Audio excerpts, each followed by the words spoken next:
195 da leitura bíblica. Meu nome é Everton Alonso e estamos caminhando junto para ler a Bíblia todo em um ano. Antes de entrarmos, peço que você possa deixar o teu curtir, o teu comentário, o teu compartilhar e ativar o sininho de notificações.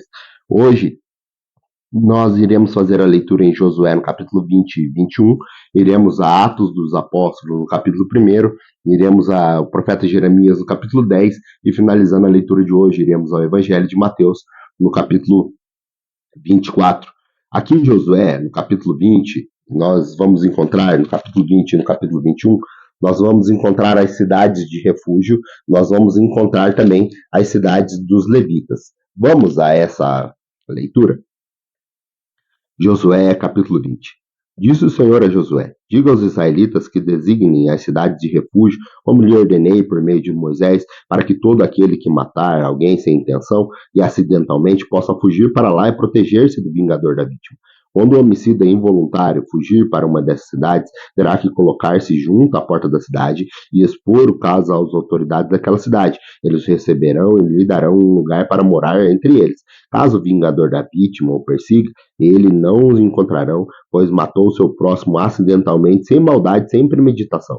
Todavia, ele terá que permanecer naquela cidade até comparecer a julgamento perante a comunidade, e até morrer o sumo sacerdote que estiver servindo naquele período.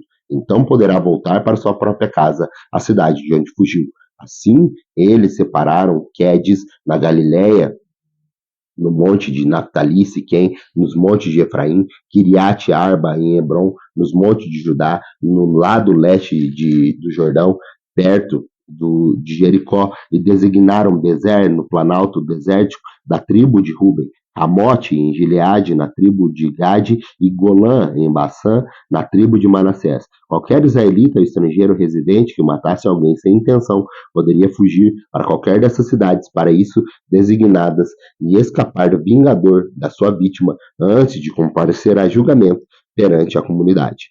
Josué, capítulo 21. Os chefes de família dos levitas se aproximaram do sacerdote Eleazar, de Josué, filho de Nun, e dos chefes das outras famílias da tribo de Israel, em Siló, na terra de Canaã, e lhe disseram: o Senhor ordenou por meio de Moisés que vocês dessem cidades onde pudéssemos habitar e fazer pastagem para os nossos animais. Por isso, de acordo com a ordem do Senhor, os israelitas derem as nossas próprias heranças e seguirem cidades com as suas passagens aos levitas. A sorte saiu primeiro para os coatitas, clã por clã. Os levitas, que eram descendentes do sacerdote Arão, receberam 13 cidades das tribos de Judá, de Simeão e Benjamim. Os outros descendentes de Coate receberam 10 cidades do clã das tribos de Efraim e da metade das tribos de Manassés. Os descendentes de Gerson receberam 13 cidades dos clãs da tribo de Isacar, de Aser e de Naftali e da metade da tribo de Manassés, estabelecida em Bassã. Os descendentes de Merari, clã por clã, receberam 12 cidades da tribo de Ruben, de Gade e de Zebulon. Dessa maneira, os israelitas deram aos levitas essas cidades com pastagem, como o Senhor tinha ordenado por meio de Moisés. Das tribos de Judá e de Simeão, os israelitas deram as seguintes cidades indicadas nominalmente. Foram dadas aos descendentes de Arão, que pertenciam ao clã dos coatitas dos levitas, pois para eles saiu primeiro a sorte. Quiriate Arba, que é Hebron, com as suas pastagens ao redor no monte de Judá. Abre parênteses. Arba era um antepassado de Enac. Fecha parênteses. Mas os campos e os povoados em torno da cidade foram dados para Caleb, filho de Jefoné, como sua propriedade. Assim, aos descendentes do sacerdote Arão deram Hebron, cidade do refúgio para os acusados de homicídio, Libná, Jatir, Estemoa, Olom, Debir, Ai, Jutá, Bet-Semas, cada qual com os seus arredores foram 9 cidades dadas para as duas tribos. Da tribo de Benjamim deram Gibeon, Gebá, Anatote, Almon, com a qual os seus arredores eram 4 cidades. Todas as cidades dadas aos sacerdotes descendentes de Arão foram 13, cada um com os seus arredores. Outros clãs coatitas dos levitas receberam cidades da tribo de Efraim. No monte do Efraim receberam Siquém, cidade de refúgio para os acusados de homicídio, Gesem, Kibzaim, Bet-Oron, cada um com os seus arredores. Foram 4 cidades. Também da tribo de Dan receberam Eutec, Gibeton, Aijalon, Gate-Rimon, cada qual com seus arredores. Foram 4 cidades. da meia tribo de Manassés receberam Tanak, Gat, Rimon, cada qual recebeu seus arredores, foram 2 cidades. Todas essas 10 cidades e seus arredores foram dados aos outros clãs coatitas. Os clãs levitas gersonitas receberam a metade da tribo de Manassés, Golã, em Bassã, cidade de refúgio para os acusados de homicídio, Besterá, cada qual recebeu seus arredores, e foram 2 cidades. Receberam da tribo de Isacar, Quizon, Daberate, Jarmute, En, Ganim e cada qual dos seus arredores, foram 4 cidades. Receberam da tribo de Azer, Missal, Abdon, Eucate, Reob, cada dos seus arredores, foram 4 cidades. Receberam da tribo de Naftali, Quedes, na Galiléia, cidade de refúgio dos acusados de homicídio, Ramote, Dor e Catã, cada qual com seus arredores, foram 3 cidades. Todas as cidades dos clãs dos Gionitas foram 13. Os clãs dos Meraritas, os restantes dos Levitas, receberam as seguintes cidades: da tribo de Zebulon, Joqueneão, Cartá, Dimná, Naalau, com a qual os seus arredores foram 4 cidades. Da tribo de Ruben, Bezer, Zará, Quedemote, Mefaate, com a qual dos seus arredores foram 4 cidades. Da tribo de Gade, em Gileade, Ramote, cidade de refúgio dos acusados de homicídio, Manaim, Resmon, em Jazar, com a qual os seus arredores foram 4 cidades ao todo. Todas as cidades dadas ao clã dos Meratitas e que eram restantes dos levitas foram 12. No total, as cidades dos levitas no território dos quais os israelitas foram 48 cidades em seus arredores, cada uma com todas as suas cidades tinham pastagens ao redor. Assim o Senhor deu aos israelitas toda a terra que tinha prometido sob juramento aos seus antepassados, e eles tomaram posse delas e estabeleceram-se ali. O Senhor então lhe concedeu descanso de todos os lados, como tinha jurado aos seus antepassados. Nenhum dos seus inimigos pôde resistir-lhes, pois o Senhor entregou todos eles em suas mãos. De todas as suas promessas do Senhor às nações de Israel, nenhuma delas falhou, todas se cumpriram. Vamos agora ao livro, lá no Novo Testamento, no livro do Atos dos Apóstolos. Nós faremos a leitura do capítulo 1, voltando à nossa leitura. Aqui nós vamos ler sobre a ascensão de Jesus ao céu, também a escolha do novo discípulo, do novo apóstolo, a escolha de Matias.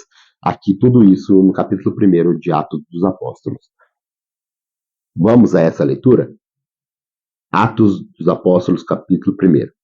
Em meu livro anterior, Teófilo, escrevi a respeito de tudo que Jesus começou a fazer e ensinar, até o dia que ele foi elevado aos céus, depois de ter dado instruções por meio do Espírito Santo aos apóstolos que lhe havia escolhido. Depois do seu sofrimento, Jesus apresentou-se a eles e deu-lhes muitas provas indiscutíveis de que estava vivo.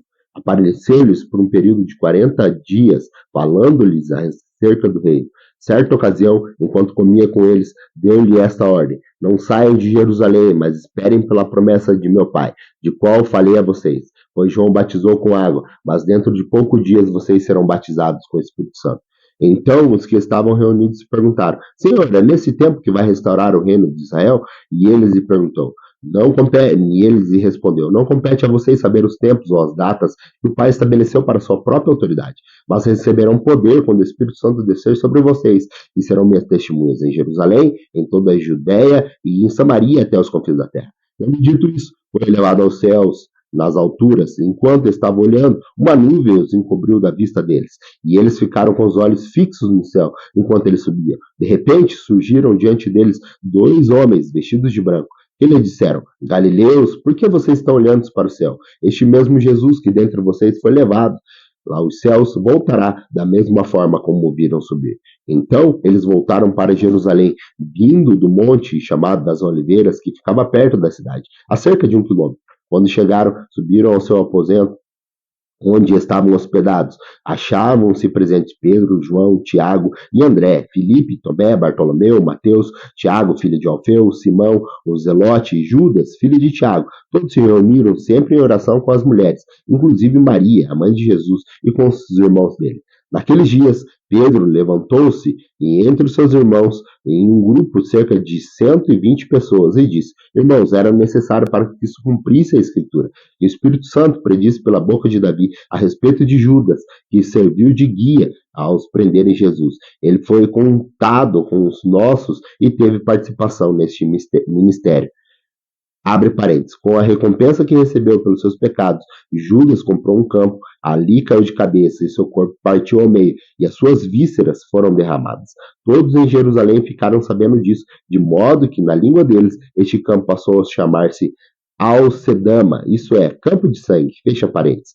Porque, prosseguiu Pedro, está escrito no livro de Salmos, fique deserto o lugar e não haja ninguém que nele habite ainda, que outro ocupe o seu lugar. Portanto, é necessário que escolhamos um dos homens que estiveram conosco durante todo esse tempo em que o Senhor Jesus viveu entre nós, desde o batismo de João até hoje, em que Jesus foi elevado dentre nós às alturas. É preciso que um deles seja testemunha de sua ressurreição. Então indicaram dois nomes, José, chamado Barsabás, também conhecido como Justo, e Matias.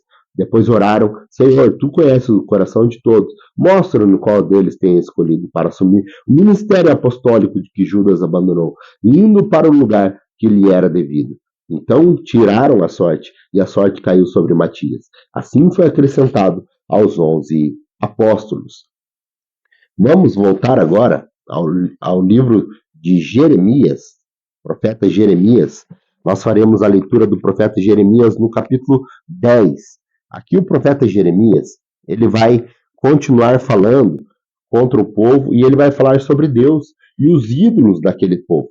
Ele também vai falar sobre a destruição vindoura e ele também vai fazer uma oração direcionada a Deus. Vamos a essa leitura?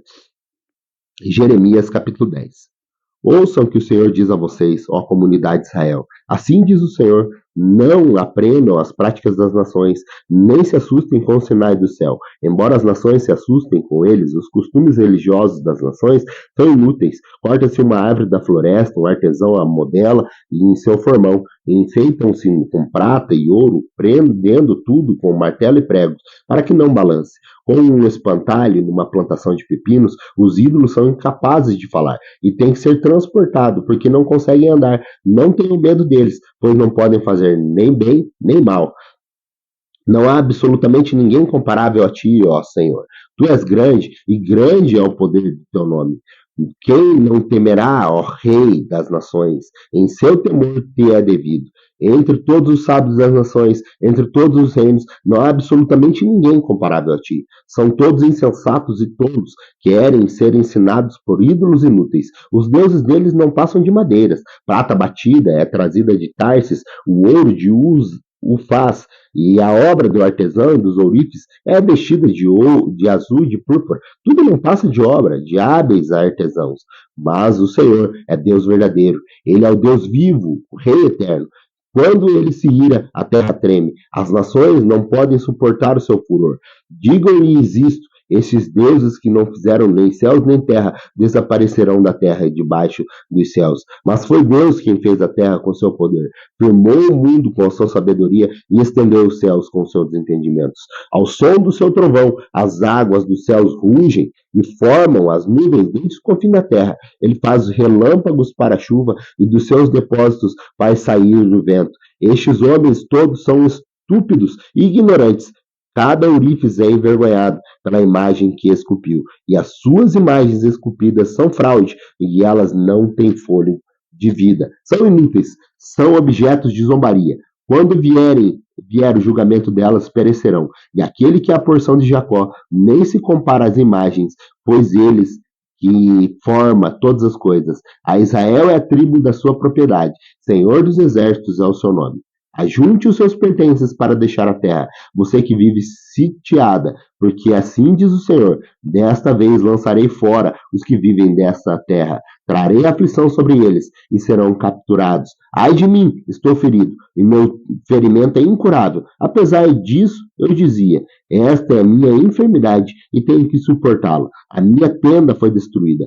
Todas as cordas da minha tenda estão arrebentadas, e os meus filhos me deixaram e já não existem. Não restou ninguém para armar a minha tenda e montar o meu abrigo. Os líderes do povo são insensatos e não consultam o Senhor. Por isso não prosperam, e todo o seu rebanho está disperso. Escutem, estão chegando notícias. Uma grande agitação vem do norte. As cidades de Judá serão arrasadas e transformadas em moradas de chacais. Eu sei, Senhor, que não estás nas mãos do homem do futuro. Nem compete ao homem dirigir os seus passos. Corrige-me, Senhor, mas somente com justiça, não com ira, para que não se reduzas a nada. Derrame a tua ira sobre as nações que não te conhecem, sobre os povos que não invocam o seu nome, pois eles devoraram Jacó, devoraram-no completamente e destruíram a sua terra.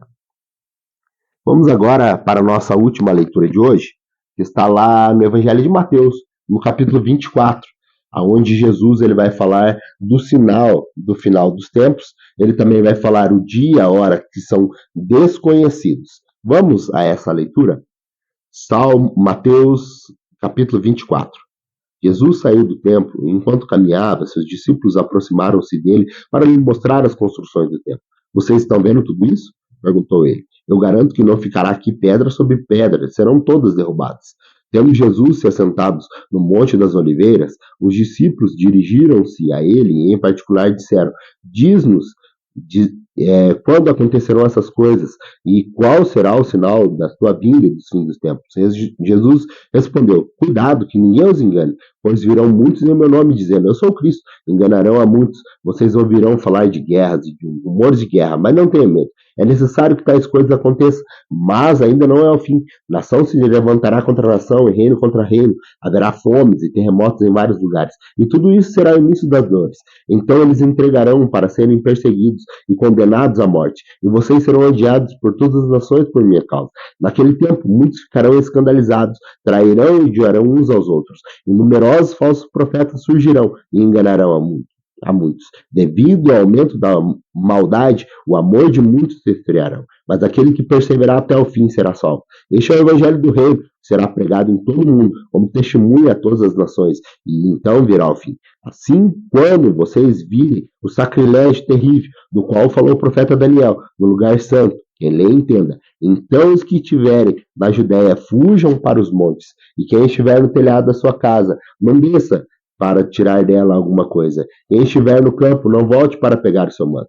Como serão terríveis aqueles dias para as grávidas e para as que estiverem amamentando. Orem para que a fuga de vocês não aconteça no inverno, nem no sábado, porque haverá então grande tribulação, como nunca houve antes do princípio até agora, nem jamais haverá. Se aqueles dias não fossem abreviados, ninguém sobreviveria. Mas por causa dos eleitos, aqueles dias serão abreviados.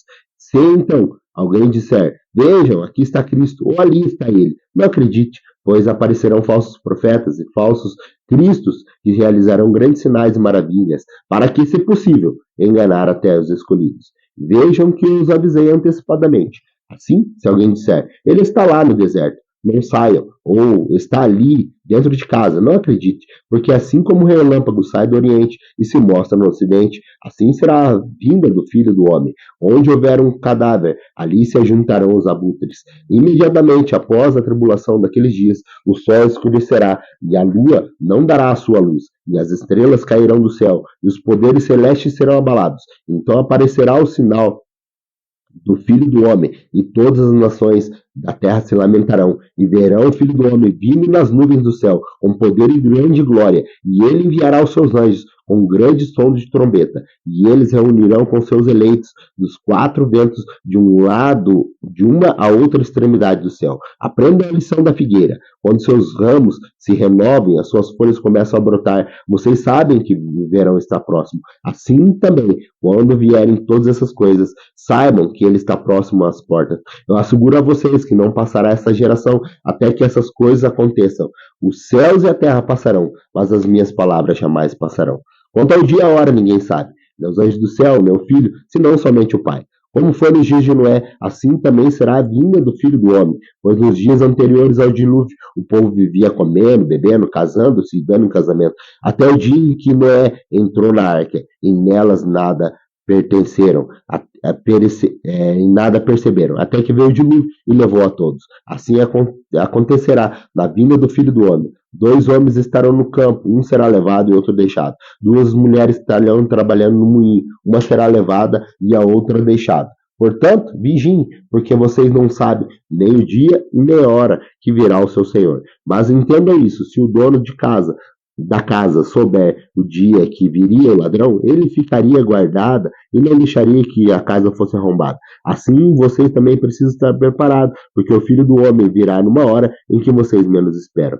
Quem é, pois, o servo fiel e sensato, a quem seu senhor encarrega dos demais servos da casa para que lhe dar alimento no tempo devido?